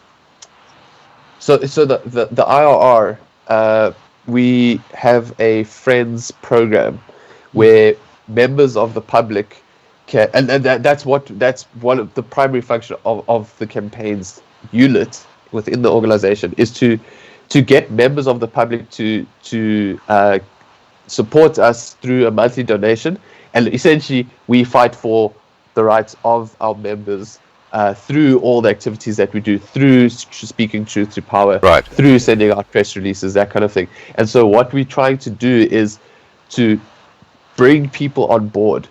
And so a petition, in a way, is a sort of a broader approach to that. But what we're really trying to do is move away from donor funding. Really, we want people to have skin in the game. We want people to feel like they have control.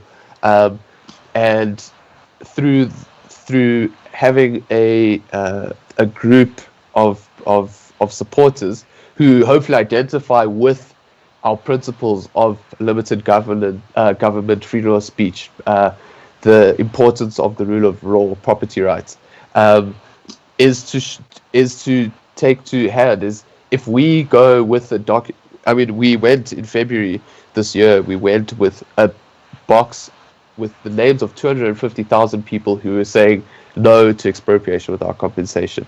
Right. And if we are working on a system that makes people feel like they are actively participating, especially in light of something like this sort of this motion towards compromising and take away people's freedom of expression, and enforced censorship and the myriad of compromises of civil liberty that we've seen during the lockdown, or that have been exposed during the lockdown. I tell you why. I think there is merits to petitions, in a broader sense. I tell you why I raised petitions, because I think back to Dlamini Zuma, where she said, "No, you can't sell cigarettes anymore."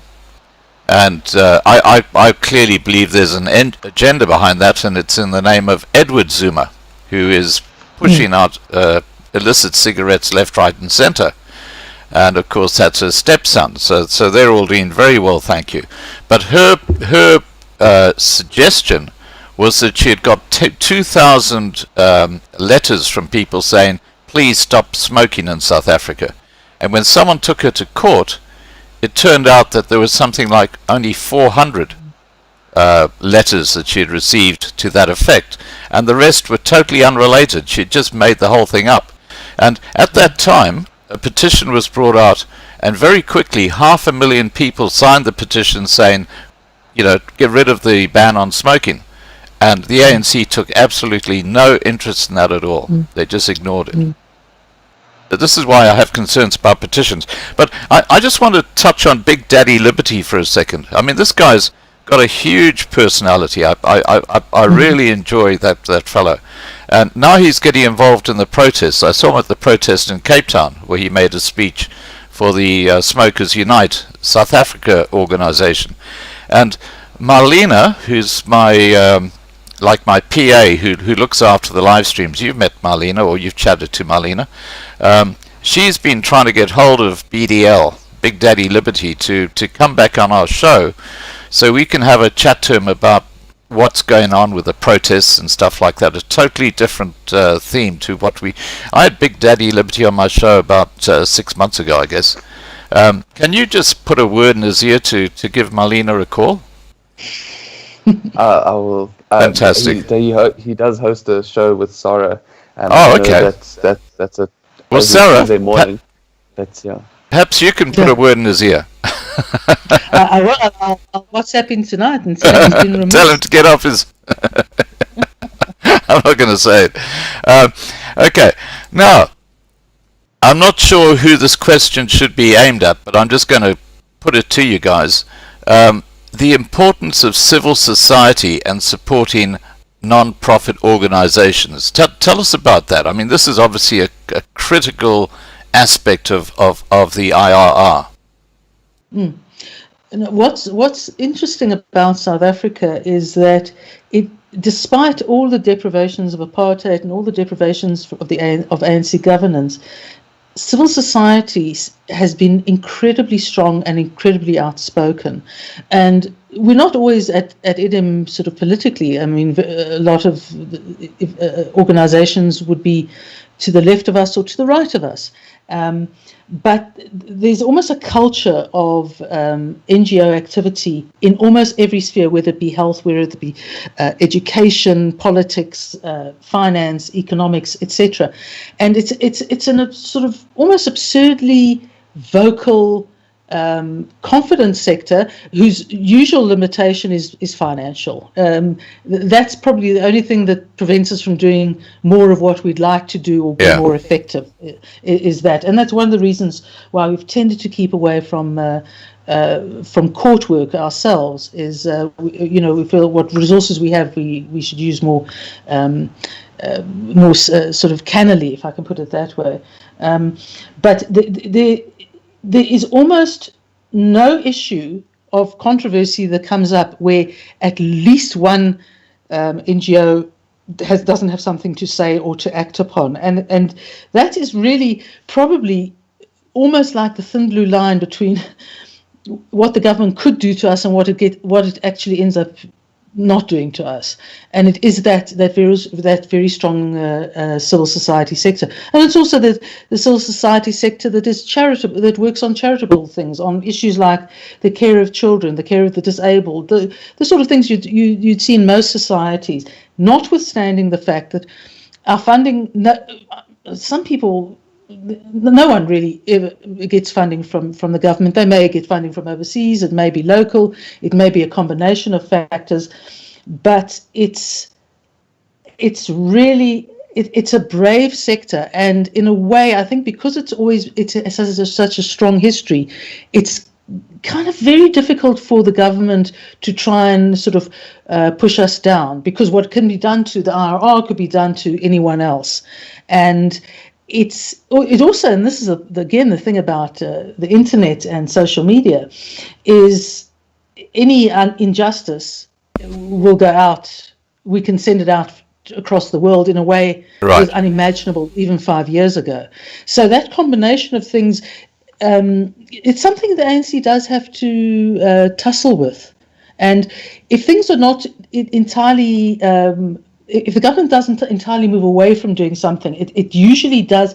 We usually can get it to kick it into touch, and every delay that we can create is an opportunity to ultimately have something not happen at all.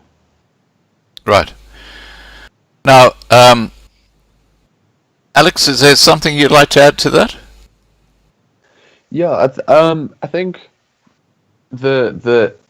if, like you said, with the petition about the tobacco sales and it falling on deaf ears, is that the advantage of the importance, I think, of civil society organizations like ours, and like Sara said, a lot of civil society organizations may ideologically be very diametrically opposed. But I mean, we had early in the lockdown, I think it was equal education, which ideologically is not doesn't share the same values per se as us, but they took the government to court over the prevention of school feeding schemes to operate, of which millions of South African children rely on for sustenance. They did that. Obviously, that like going the litigation route is something that they can afford to do. But they fought that battle on that front. Organizations like Dear South Africa, they use petitions quite effectively as well to fight various pieces of legislation.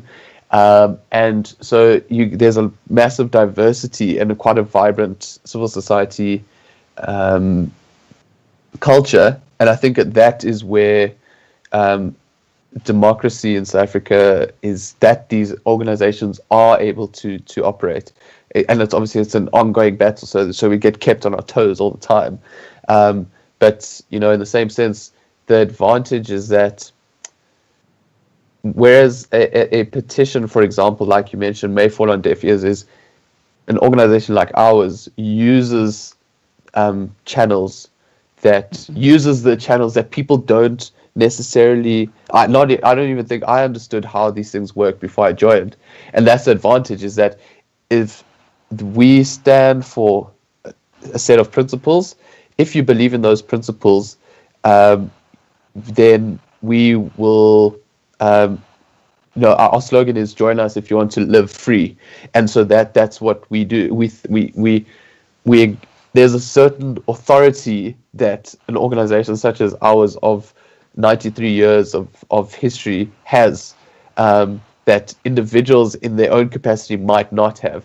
And so the more we can build up whatever civil society it is that you believe in, that your values align with, I think there's immense value in keeping that culture going, because without it, who knows, with the sort of the threats that we face, and to protect our sort of hard fought for freedoms and democracy, it would be a pity if we couldn't do. We are only able to do the work from the support that we get, right. And I think it's important that people support whatever organizations speak for them. Right.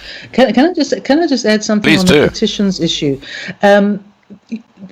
Although petitions may not have always as much effect as one would like to on government, because let's be honest, it's quite easy to ignore a petition. When it became public knowledge that how many hundreds of thousands of people opposed the ban and how little of it had to do with supporting the ban or whatever it may be, it's embedded in your consciousness. And in other words, what you've established is that you've got a minister who lies, who was not terribly popular to start with because she has a very high-handed attitude, and the longer it takes for them to do the right thing in lifting that ban, it's sort of part of what gets packaged and kept aside for when something else happens, and it's these things, you can't measure them, but these things have a cumulative effect in affecting the reputation of a minister, and very often whether that minister, who may be quite powerful now, has the ability to remain powerful.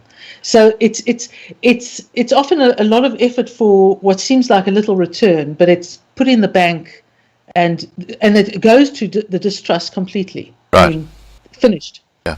Now, I have to just pick up on a comment that Alex made when he says that the IIR stands for common sense, reasoning, and I see that. I love the causes that the IIR stands for, and I think the polarity here, however, is that the ANC government and the people within the ANC government have a totally irrational way of doing things, and the old L factor, as we call it here on the channel, the logic factor, is completely missing in action when they make decisions on things, and that is quite clear. And probably the star when it comes to the logic factor missing in action is Dlamini Zuma. I mean, she just, it's clearly a power trip she's on. That's what this is all about, and helping out her mates and stuff like that. She is totally out of touch with the population. She couldn't be a worse government official. No, she's dogged. She will take a view on, aside from whoever family member she may or may not be supporting. She takes very strong views on things that are not supported by either the logic or the science. Yeah. But she believes them, and because of that doggedness of personality, she's a strong character. She's a strong personality in the cabinet, and that's, as I say, that's where the being caught out lying to the public becomes important, because someone like that starts to lose that, let's say, intimidating demeanor. Yeah. Ramaphosa has now gone from being literally carrying the ANC over the threshold in the last election to someone who is perceived across the board as weak. And finally, that lack of logic, or I'm not sure if it is a lack of logic, it may be a thought process that aims to achieve something that you and I wouldn't occur to us. But that that suddenly, absolutely, there are no good people, no one anyone could believe may be good in the ANC, and that there's no doubt that this COVID period has changed things in a way that I think might be irrevocable. It may not be as fast as one would like, but I think it's a downward slope for the ANC. Right. Well, I just have to say, Dlamini Zuma might have a strong personality, but I just wish she had the IQ to go with it. That's my personal opinion. Now, what I'd like to ask you both is, in your view, what are the most notable research post 1994 that the IRR has been involved in, and the current campaigns that you're involved in? What do you see as the most important? It's very difficult to say, because it obviously depends on the issue at the time, and our research is incredibly thorough. I mean, we produce an annual survey, which is literally just a compilation of statistics in various socio-economic, socio-political sectors, and it's the absolute sort of bedrock of the institute. It's thick, it's dry, but it's as a resource for information. it's second to none. Even people Right. who hate us, like take the survey, because it provides comparative graphs and comparative tables on almost every sector of society, and that is a great value. Funny enough, I think in a way, there's been an unintended benefit of huge proportions for us, in that 2015, 17, and 18, I think, I forget, we did 3 years of survey of ordinary people, and the surveys were essentially just about, what is life for you like? It's not, there were no complicated questions. In fact, the questions were open-ended, so the answers depended entirely upon what the person said. And on three occasions of doing this research, some fascinating trends came out that no one loved us for, but they couldn't contradict it. And that was that, the question was, what is most important for you? What are the 10 most important things? Unemployment, jobs has always been the number Right. one important issue. And then it'll be health or education or corruption, Yeah. those sorts of big issues. And at the bottom, on the last two, on 10, 11, or 12, will come racism and land reform. Yeah. And particularly our detractors on the left said, oh, this is outrageous, this is nonsense. The only one problem is we had the facts, and they couldn't really they couldn't contradict them in any way. And we've been able to rely on that as support for the fact that the ANC may say everything's about land reform and about heading towards a socialist society, etc., etc. It's not. That's not what people want. They want jobs, and they're not expecting, or even they have no hope of getting anything from the government. They will take, if the private sector is the entity that will provide the jobs, if a free market is what will provide the jobs, that's what they want. They want the job. And that was not exactly exotic, sophisticated research, but it shattered a whole lot of ANC myths. Right. Well, I have to tell you that if you go to the United States and look at the politics there, it's all about jobs. If you go to Australia, it's all about jobs. That's what people want. They want jobs. It doesn't matter which part of the world you go to. It's two things. It's income. So in other words, you can survive better, and it's the dignity of being able to provide for that survival. Exactly. That's simple. Okay, Alex, is there something you'd like to add to the discussion there? Yeah, I think just on the topic of campaigns, that are sort of most notable. There's three which are sort of ongoing. The one is EWC, which I've spoken about, Right. and these are omnipresent threats. They're lurking. The other is our opposition to the proposed national health insurance. That's something that I think That's a people, joke. people are aware of how it's failing, how it would fail. Yeah. And what we've so there's those two, and we recently ran a campaign to sort of alerting the IMF, and so this is it's something that's very difficult to appreciate, is the foresight that our analysts and researchers have. Is we in I think June analyzed the situation, looked at the stats, and thought, okay, there's going to be an IMF. We are going to the IMF for sure, and sure enough, we got a loan from the IMF. So we campaigned for about a month before the loan had even been asked for, to alert various people associated with the IMF. We sent letters to ambassadors of important IMF donor nations to South Africa. We sent letters to think tanks across the world. We sent open letters to ambassadors to the UN of these important donor nations.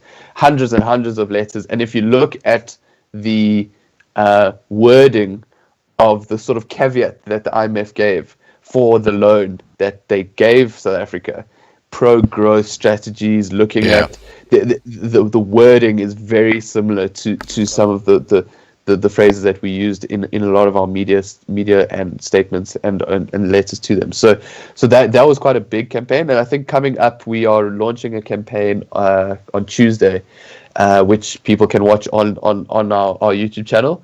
It's a report. It's a growth and development strategy. So simple measures to get at least a positive economic growth. I think it's growth of about 7%. I think is what we've projected. Right. If a policy document, if we do these things, we can get the economy back to where we need it to be and beyond. So that'll be quite an important campaign, and I think it's like an important campaign to. I think there's a lot of there's a lot of darkness at the moment, and I think this could be a bit of a shining light in that darkness. So that's definitely something to look out for. Right. Can I just carry on, clarify just Sara. on the campaign to the IMF? People accused us completely incorrectly of addressing the donor nations and saying don't give South Africa a loan. It's not what we did at all. We just said please bear in mind when you grant a loan that this is the direction the ANC government is going in. This is the way the current approaches to things which are negative. Bear that in mind when a loan is granted. That was the gist of our campaign. Right. Now, I'm going to start putting a couple of the questions that I've got from the side chat. And people, if you have questions for our guest tonight, please just put them in the side chat, and I will present them to Sara and Alex. Now, Rolo has asked, does the IRR support the inevitability of a new normal? And I think he's talking about this coronavirus situation with the lockdown and so on. I think generally, like everyone, we went into it. No one knew what to do or what to think or how it would go. But we've initially, like a lot of people, we were actually supportive of how the government handled it for the first week or two, and then the wheels came off. We believe that there is absolutely no question the economy has to be completely open. They've spent far too long keeping it closed for nefarious reasons, or just illogical, or however you want to put it. The other thing is that it is a virus, and we understand this virus, and some of our guys have done quite a lot of work on it and delved into the science of it. And we know, as the members of the IR know, that it is a virus, and as a virus, it is not a one-year phenomenon. It is likely to reappear in years 2 and years 3 and even longer than that. Right. And that's how viruses work. But the bottom line is that, as you know, South Africa is a place where people die of things. Car accidents, murders, HIV, tuberculosis, diabetes, etc. We do things on a truly industrial scale. And by and large, if we looked at Alex looked at the figures today, the anticipated deaths by COVID in the current sort of up to the current peak is just not in the league of some of the other areas. So from a South African point of view, there are two things. One is we've got much bigger mortality issues to deal with, which we've been dealing with for years, and the other is we've got no economy to waste, and we're actually beyond the point where the economy should have been opened. So as far as we're concerned, now that we better understand things, I don't see us ever pushing for a lockdown again. Right. Alex, you want to add to that? No, I think that sums it up. Okay. I think bases are covered there. I do have to tell you guys that we have a very important person watching the show tonight, and it's a person who's been blamed for everything by the ANC. We're talking about Jan van Riebeck. He's actually watching tonight, so just so you're aware. I think he's been forgotten for a long time at this point. Right, now I've got a question here from Ron Alberts, and he says, how would they deal with corruption and with the money that was lent? That's I mean, how would we, if we got, how would we deal with the corruption, or how is How would the IRR, the how are they feeling about the corruption that's gone on with this money for the coronavirus and so on? okay. Well, certainly from a point of view of the IMF, has had an unexpectedly explosive effect, in the sense that because the IMF said, look, there's no conditions, low interest loan, but you need to move towards sustainable change, etc., etc. Yeah. And the accounting has to be done on every penny spent of our money. And I think this sent the ANC into a flat spin of note, because suddenly it cannot, if it hopes to ever get money from the IMF again, it actually cannot steal this money.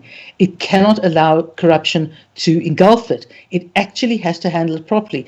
And we're all being a bit cynical and saying we're not sure if they can do it, because the systems are so past being geared towards doing things correctly. But this has really been the catalyst to tipping things over the edge.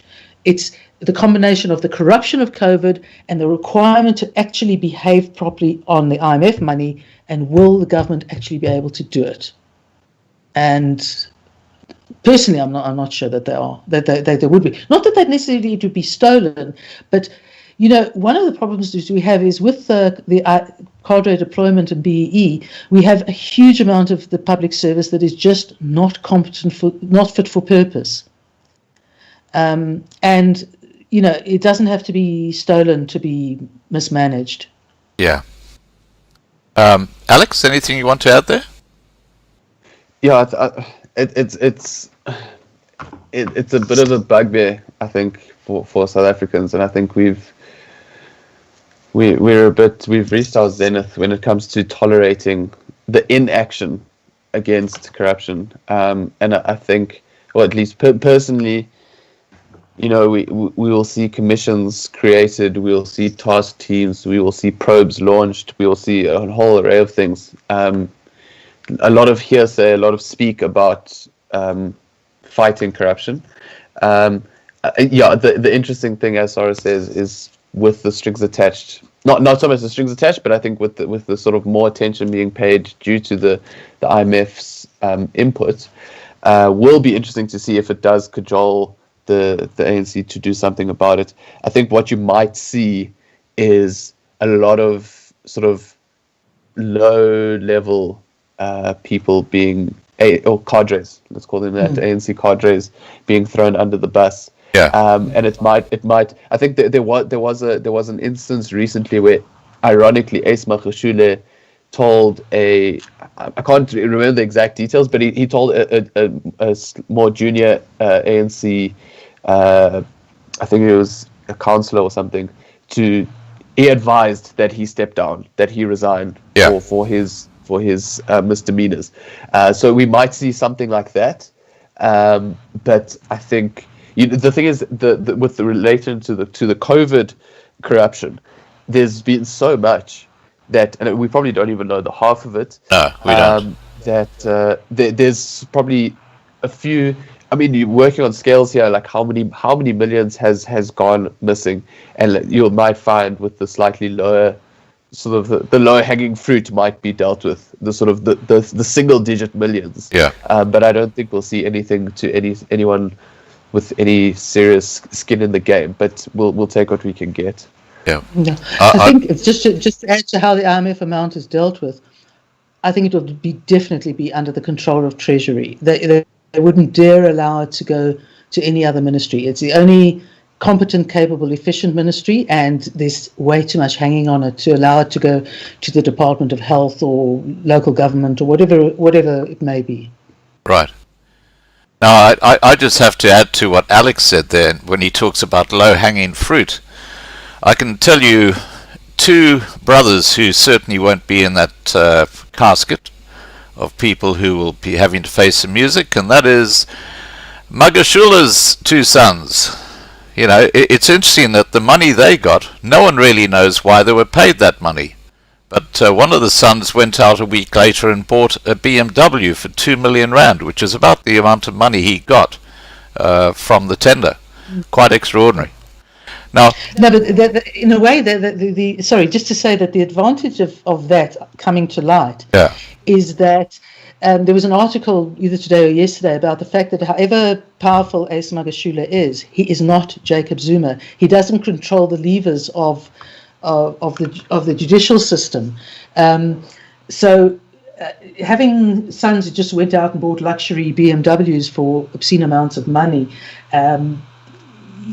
it could rebound, may even possibly rebound on him in ways he never imagined. So it's, I don't know, maybe it's an exciting time from this point of view. Things may happen that never happened before. Yeah, I wouldn't hold my breath, and I'll tell you why. I've just, for the moment, I've just forgotten what her surname is. I think her first name is Magda, and you might remember this case. She was a High Court judge, and she was given the case of looking into Julius Malema and that situation with the South African Revenue Service. And when she ruled that he had to come to court and discuss the issue, the advocates who were there representing Malema said to her, in Zulu, and they didn't realize she understood Zulu, but they said basically that your time is over. You're not going to be a judge much longer. And it was just so incredible, because a couple of weeks later, one of the EFF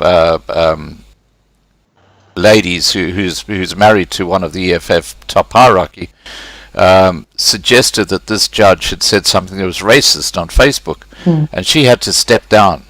And then Malema never ever went before the courts for that particular thing. Do you remember that case?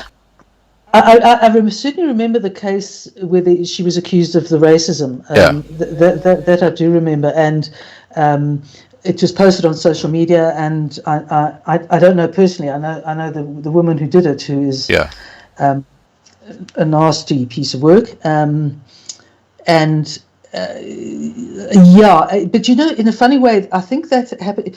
You can never tell what's going to happen, in the sense that happened in the whole era of Penny Sparrow, Vicky Momberg, etc. It was that sort of, let's have a real, a racist go at things. And I think one of the things that we're still trying to quite understand is that the EFF has not been particularly noisy over the period of COVID, and given the amount of trouble the ANC has found itself in, we find that rather strange. And one of the issues we speculate on is the fact that with the scandal of the VBS Bank collapsing, that Julius and possibly one or two of his other colleagues are still on the hook. It's an issue that they don't yet have control of, and they may not have the control they had when the judge resigned. So it's again, it's part of the ANC having to show that it's doing something, but it has this very dichotomous relationship with the EFF. So, as you say, you can't be sure. You have to wait. We'll have to wait and see how things pan out. Well, you know that Julius Malema now has his own personal YouTube channel. He puts up videos quite regularly. Well, just goes to show. That's where he's talking now. Now, Rolo has asked, is the IRR aware of the Rockefeller GBN 2010 lockstep document? I have to confess, colleagues maybe, but I'm not aware of it. I've got it actually up on my my website. I just can't remember what I called it right now. I think I might have called it. I'll have to look at that. But I know the document Rollo's talking about. It's quite terrible. It actually talks about exactly what is going on right now, locking down the whole globe so that people get used to this. This is actually in the official Rockefeller document that came out in 2010. Okay, so Alex, do you know of that document? No, I'm not. I Okay. haven't heard any rumors. That's the problem with working remotely is we don't have passage and kitchen talk with our colleagues. So Sure. someone might, but no, I'm Yeah. not familiar with it, Okay. unfortunately. Okay, so Live in Canada has said, now I don't know anything about this stuff, but you guys probably do. He says, if the ANC falls, S9A will need trillions of dollars to rebuild over many years. Will S9A be able to borrow again, being in junk status? Now, I think he means South Africa. I think that's not 9. I think that's, okay. Let's just call it, will South Africa get the money it needs to rebuild the economy? Well, you see, we kind of fairly firmly believe that the ANC will lose its majority in the next election in 2024. And what is most likely to happen is South Africa will be governed by a coalition, because there's just not an other party that has the power or the size to be a replacement for the ANC. Right. I think that, let me put it this way: we're in a lot of trouble, and there's certainly no guarantees we'll be able to borrow what we need. But it's things like our proposal on how to keep the economy going. It is really about getting rid of a whole lot of impediments. So it's not about so much doing work as not having to do work, and making business much easier, and creating a free market. And I think that's the first thing that any new government is going to have to do, is just to say, look, we are the opposite of the ANC. We're going to do this, we're doing that, we're doing that, we're doing that, and we want to do that, and show that we mean it. Unless the EFF were to come to power, and I don't think that's possible, I think it's much more likely that the coalition's going to be centrist to right. There may be one or two black-led more rightist parties in the future, because it tallies much more with the natural conservatism of South Africa. But I think just having the ANC out of power would give us some breathing space, and give us just that bit more possibility of working our way out of the hole. Right. Now, I have to say that opportunity just raises so many potential questions. I'm not even going to go there. I mean, the ANC going out of power. Wow. Yeah. Wouldn't that be a wonderful thing? Well, you see, it's a bit like liberation movements in Africa. Yeah. They hit trouble between 25 and 30 years in, and there seems to be a reason why that happens. And I suppose it has something to do with being in power long enough to look promising to begin with, to then falter, and then to fall. Make you an absolute fool of yourself. Yeah. Now, guys, we've been going for about 2 hours, so what I'm going to do is I'm going to wrap up the live stream shortly. But before I do, I'm going to ask both of you just to make a short statement or whatever's in your head at the moment you'd like to share with people who are watching this video now or who might watch it later. So I'm just going to hand over the floor to let's start with you, Sara, seeing that you're on the cam at the moment. Then over to Alex after. Mm-hmm. Let me just think. Let me put it this way: it's a pretty politically bleak place to be in at the moment, but there are factors that have potential, and I think the greatest potential, in fact, is the fact that South Africans en masse are common sense. They're often religious people. They believe, not always, it doesn't always work, but they believe in family is important. And I think the natural instincts would be to the free market, ownership of property, all of those things that give people the status that a government like the ANC government tries to pull away from people. And essentially, anyone who's watching this, either or sort of participating either from South Africa or from abroad, is really to, obviously we'd love the support, but to support any organization that says things that represent what you believe. Because the more and more people that do that, the more you grow the spread of people who can stand literally in opposition to the current government. And there are pressure points, and we just have to find them. And we really, obviously, we'd like people and we'd like their contributions, but the crucial thing is if there are organizations out there who represent how you feel about things, show your support. Even if it's not financial, show your support. It makes a huge amount of difference. It's very uplifting. Right. I just want to say you raised a point there that just made me sit up, and that is that South Africa is a Christian country. And I think that the silence from the South African Council of Churches over what's going on in South Africa is just it sticks out like a shag on a rock. You know, they should be jumping up and down and screaming from the rooftop, but they just say nothing. Well, I think a long time ago we started to call them the ANC at prayer. Okay, so that kind of sums it up then. It tends to be. I think that the Council of Churches largely represents a more sort of liberation theology approach. Yeah.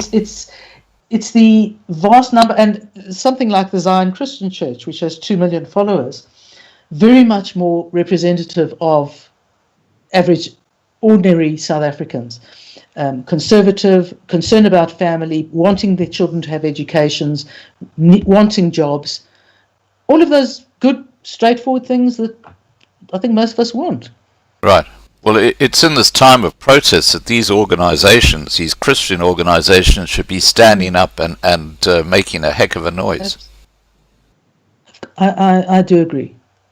Now, Alex, is there something you'd like to say to everybody just in closing?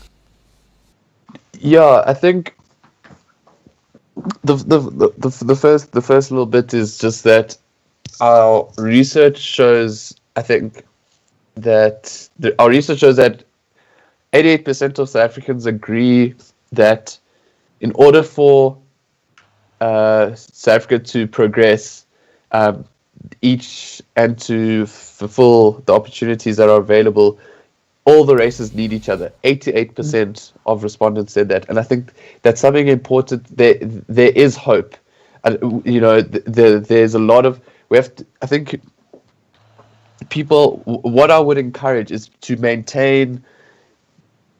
For example, for your audience, is just to maintain a critical lens. Always look at things critically.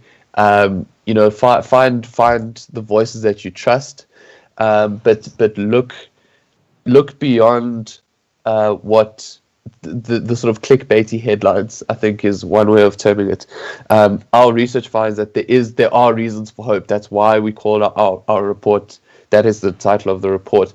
Right. Most people want jobs. Most people say racial relations have improved since 1994. And I think the last thing to end on for me is something that our CEO Frans Cronje said in a briefing, which strongly resonated with me, because often people say, "Well, what do we do? What can I do?" And one thing Frans Cronje says that if the reason this country has failed, it is that because the people with the means and abilities to speak up didn't.